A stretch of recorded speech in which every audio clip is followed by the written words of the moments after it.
Olá pessoal, eu sou a professora Thalita, professora de língua portuguesa.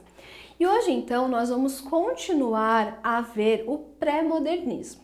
Lembrando, gente, que o pré-modernismo ele é um movimento de transição, tá? Ele não é uma escola literária propriamente dita. Anteriormente, então, nós estudamos o Lima Barreto e o Monteiro Lobato. Agora, então, nós vamos começar falando do Augusto dos Anjos.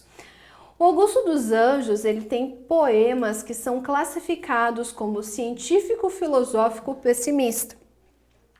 Ele tem a arte como ruptura com o passado, trazendo o cientificismo. Ele trabalha questões metafísicas e tem tendência simbolista. Ele utiliza o soneto com versos decassílabos e rimas. E também utiliza muitas figuras de linguagem. Ou seja, gente, o Augusto dos Anjos ele é um poeta bastante diferente dentre os outros. Justamente porque ele vai trabalhar com essa parte cientificista da literatura. Porque, gente, ele é um grande estudioso de medicina e biologia de modo geral. Não que ele exercesse alguma dessas profissões, mas ele gostava muito de estudá-las. Então ele aprendia várias e várias palavras muito diferentes relacionadas, então, a essas áreas. Então ele trazia essas palavras para os seus poemas.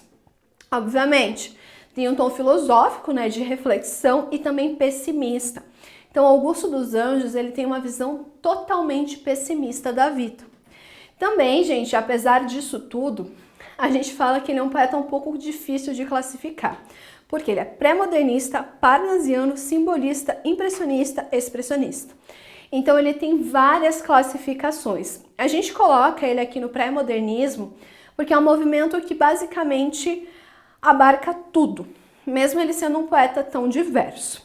Lembrando, gente, que, como eu falei, ele segue, né, a questão do parnasianismo, principalmente na questão da forma, porque nós temos sonetos, que são compostos por 2 quartetos, que são de 4 versos, e 2 tercetos, que são de 3 versos, então.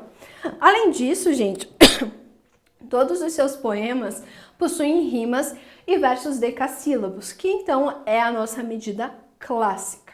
Além, obviamente, de utilizar várias e várias figuras de linguagem. Aqui nós temos, então, um poema do Augusto dos Anjos chamado Psicologia de um Vencido. Eu, filho do carbono e do amoníaco, monstro de escuridão e rutilância, sofro, desde a epigênese da infância, a influência má dos signos do zodíaco.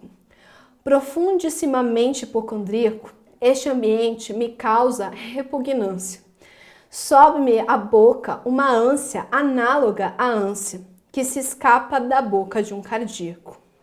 Já o verme, este operário das ruínas, que o sangue podre das carnificinas come e a vida em geral declara guerra. Anda a espreitar meus olhos para roê-los e há de deixar-me apenas os cabelos na fealdade inorgânica da terra. Acredito que vocês acharam, né, as palavras desse poema bastante diferentes. Então, gente, o que ele fala? A psicologia de um vencido, por quê? Ele foi vencido pela vida, ele morreu. E ele está falando, gente, justamente da carne apodrecendo debaixo da terra. Então, o foco aqui dele é falar desse verme que é, né, segundo ele, o operário das ruínas, comendo essa carne podre, essa carniça. Então, justamente para ele chocar a gente com essas informações. Seguindo nessa mesma temática, nós temos os versos íntimos. Vês, ninguém assistiu ao formidável enterro de tua última quimera. Somente a ingratidão, esta pantera, foi tua companheira inseparável. Acostuma-te à lama que te espera. O homem que nesta terra miserável mora entre feras sente inevitável necessidade de também ser fera. Toma um fósforo, acende teu cigarro. O beijo, amigo, é a véspera do escarro. A mão que afaga é a mesma que apedreja. Se alguém causa ainda a pena à tua chaga, apedreja essa mão vil que te afaga. Escarra nessa boca que te beija. Então aqui, gente, Ele dá esse nome, né, versos íntimos, justamente porque ele está falando da questão íntima das pessoas. Então, ele fala, né, do enterro da última quimera, da ingratidão que é essa companheira inseparável dessa pessoa. Então, a gente percebe aqui esse tom pessimista do Augusto dos Anjos. E ele fala basicamente, vai se acostumando que a única coisa que te espera é a lama.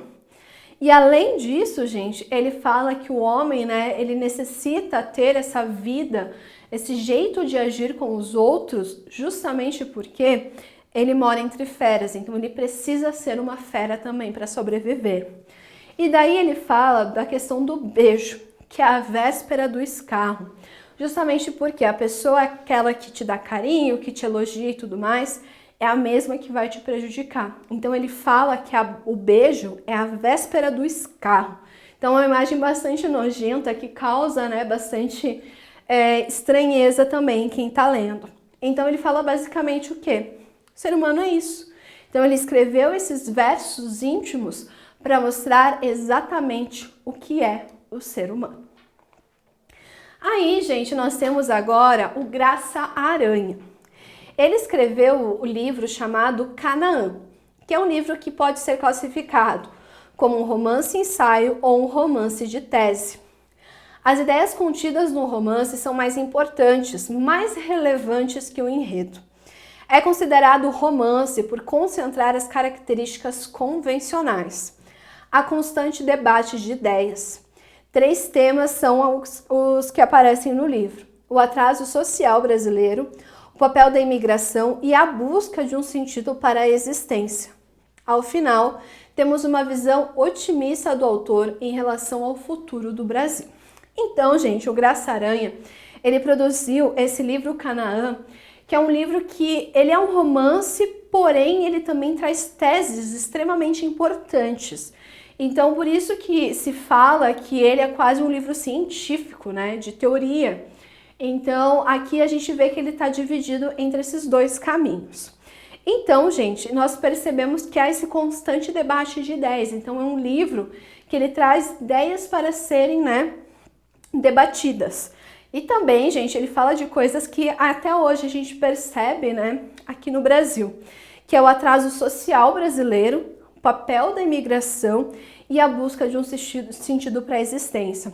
São 3 sentimentos que o brasileiro ainda sente até hoje, tantos anos depois. A gente está falando aqui do final do século XIX e início do século XX. A gente está no século XXI e a gente ainda continua com esses mesmos sentimentos.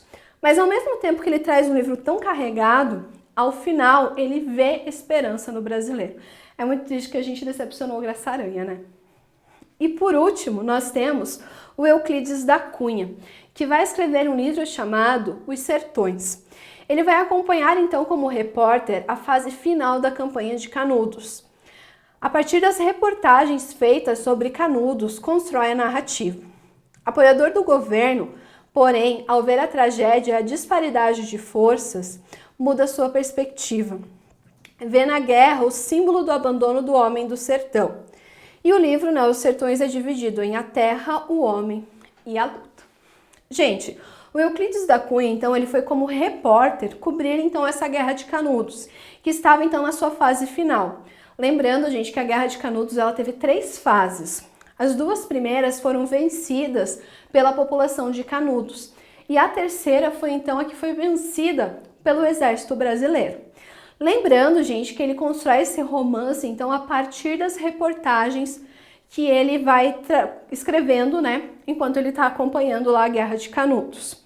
Ele, gente, antes de cobrir, então, essa guerra, ele era totalmente favorável a isso, vão lá, a gente não pode deixar Canudos, né, continuar existindo. Mas chegando lá e vendo a realidade de perto, ele percebe, então, que as coisas não são boas. Por quê? Enquanto o exército brasileiro está em maior número com armas de fogo, os pobres, né, de Canudos estão lá lutando com o que eles têm. Então o cenário é bastante triste, tanto que, né, o livro ele traz a história final, né, que é quando Canudos vira então somente em cinzas. Vale lembrar também, gente, que ele usa essa guerra para ver como o homem do sertão é abandonado.